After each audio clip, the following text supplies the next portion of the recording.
I cannot actually believe we're at a point. It's November 17th. Yep. Yesterday was November 16th. That's how math works. That's how time works. It's linear. Just tomorrow. November 18th. Oh, okay. It's wild. Just checking. And we're talking about potential Tyson Berry trade. Are we actually talking about that? Elliot Friedman said Yeah. it in headlines. That they're going to try Teams to have trade him? called. Yeah. So far, the Leafs have said Well, no. They're And not going to it's- get anything for him. No, exactly. No, and it's also his camp because he's an unrestricted free agent at the end of this year. He's spending literally millions of dollars. He's burning money as Yep. Myrtle was writing his article as well. He's burning money every time he goes out there and he's not scoring any points. This is the He's on wild pace thing. for his worst season ever. This is the wild And- thing about him. And he was expecting a $40 million payday, and he's not going to get it. $8 million a year. You're going to pay $8 million for that? You're on drugs. Yeah.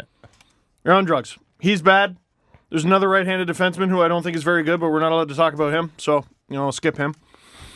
The entire team stinks. They're so legitimately bad.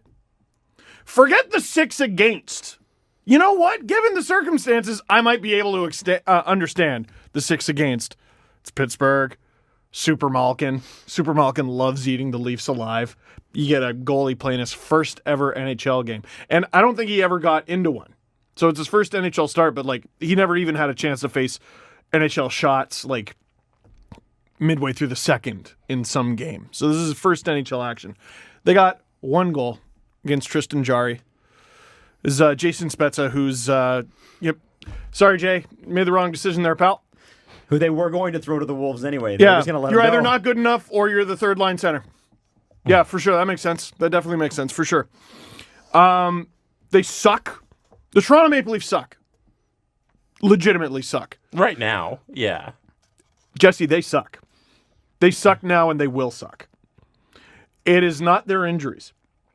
It is not the fact that they were on the second half of a back-to-back. The Pittsburgh Penguins are missing Patrick Hornquist, Chris Letang, and Sidney Crosby. The Leafs do not have a player as good as Sidney Crosby. The Leafs do not have a defenseman as good as Chris Letang. They don't have a player as feisty as Patrick Hornquist. They suck. They frigging suck. And if they go into Vegas with the same lineup, I don't know what to tell you. They stink. That's the long and short of it, right? Everyone was expecting this big Nashville 9-2 blow up. This Krusty the Clown, what the hell was that moment? They just don't give a shit. They don't give a shit. And I don't feel bad for them. You'd see these sad puppy eyes when they got to answer questions. Oh, you should have signed somewhere else.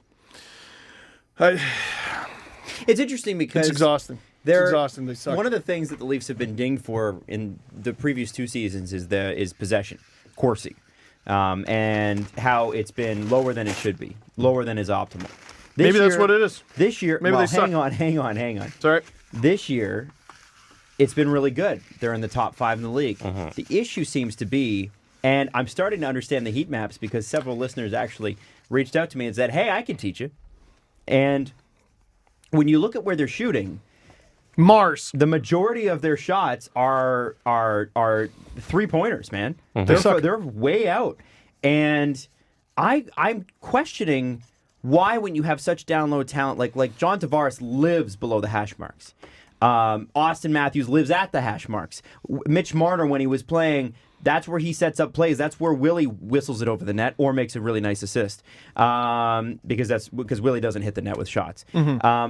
But this is where that team does really well, and it's really strange to me that they're going for these limp shots. These muffins. Yeah, I saw when I was watching some of the game and this morning on YouTube, some of the clips and that sort of thing. And actually, it's funny because I was watching. I'm like, "What is this?" And then I go through. I sometimes in the morning I'll go through people's Twitter accounts and go, "How did their reactions go during the game?" And one of them was this Ian Tulloch, who we played with Rachel's Raiders on Friday. What a gem! And he said, "Yeah, he's a gem." He said, "Does Ilya Mikheyev think he's got a good shot?" Because he doesn't. And for some reason, he's whistling it he came down on the wing on the left side and he shot the puck from about the Top of the face-off circle? dot. Yeah. And it was just such a poor shot. It went right to the chest. There was no point to it. The two guys. Why not drive the net? Listen, I love the fact that he'll drive the puck at all. Yeah. But where is and so to beyond that, like bigger picture thing for just a second here. Sure. It's fairly clear that this isn't going to work, right?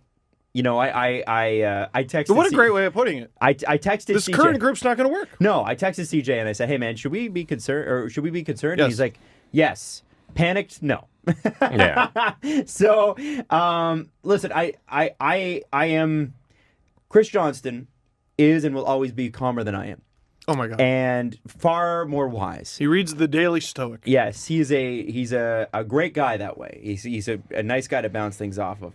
But I have to say, it's terrifying looking at what this team has become, and when you like, it's almost like the coaching staff is willing it to happen. It's like we're gonna on purpose not do what this team needs to do to win. And you could go in and you could tell me all day that they want to win. You could tell me all day that they think their plans are going to work. But if this is a results-based business, you're 25% of the way into something and you're 9-9-4. I'm sorry, but you can't tell me if they don't adjust that they actually do want to win. Do you want to win, or do you want to satisfy your own ego and continue doing what you're doing? They've allowed the first goal 17 out of 22 games. Yeah, I mean, I don't know. And, Are you kidding? And let's go back to last week a little bit here too, because I'm a little frustrated with Kyle Dubas too. Yep. And I think we need to go up. Get even off Twitter, further. Kyle. First off, what is he talking about with this Cody Ceci stuff? His quote is, "I don't understand why there's a referendum on Cody Ceci every time he plays." You know why, Kyle? Because he's not good. I got to say, it felt pretty pointed. What do you mean at us? I don't know. That's ridiculous. I don't know. If it was us. That, Steve, I know well. for a fact that is not ridiculous. I think Stephen Birch is who it's pointed at. Sorry, Steve. I don't know. Oh, wrong, Steve. I'm giving My bad. Birchie trouble. My bad. No, love you, Steven. No, I think it's. I didn't. By the way, that love wasn't directed at you. It was directed at Birch. Oh, I knew. No, but in all honesty, you don't understand, Kyle, the referendum on Cody Ceci. And I understand you coming out and sticking up for the guy that you acquired. Totally. I get it. And it was a cat move. But you don't need to come out and say that. Are you kidding me? We all can watch this game. I know that NHL general managers are smarter than I am and better at hockey than I am, but I know enough to know that you're seeing what we're seeing. So don't pretend as though, like, don't treat me like I'm an idiot. I do know enough about hockey to know that this guy's not working and that this pairing isn't working. That to me is the big thing. Like, there were a few things said after the referendum quotes, and I can't remember if we said this last show. I thought Travis Yost really nailed it. Listen, CC was a cat move. Yeah. Okay? Yeah. So they did what they had to do, whatever. But stop pretending that he wasn't. The fact that Tyson Barrie sucks is That's just bad luck. staggering, right? Because that guy, that was the Nazem Kadri trade. That's huge. And it's not enough that Alex Kerfoot has been actually pretty good. I mean, he's now hurt for the He next wasn't month. the piece in the trade we were getting back for Kadri. Exactly. He was the throw-in. They were trading from a position of strength, which was center, to address a position of weakness, which was right D, where they had no one. They had no right-handed defenders of any consequence who played hockey last And year. they wanted Subban. That's Right? who they wanted. And I don't care who they wanted. They got another good one. Subban's a good one. They got another good one. Tyson Barrie's a good right-handed defenseman. They got another good one, and he can't do it. The pairing, though, Adam, it's been Riley Ceci the whole season. Yeah, why can't It's be Riley been Berry? Muzzenberry the whole season. And can we, all this talk about automatically extending Jake Muzzin, can we revisit that?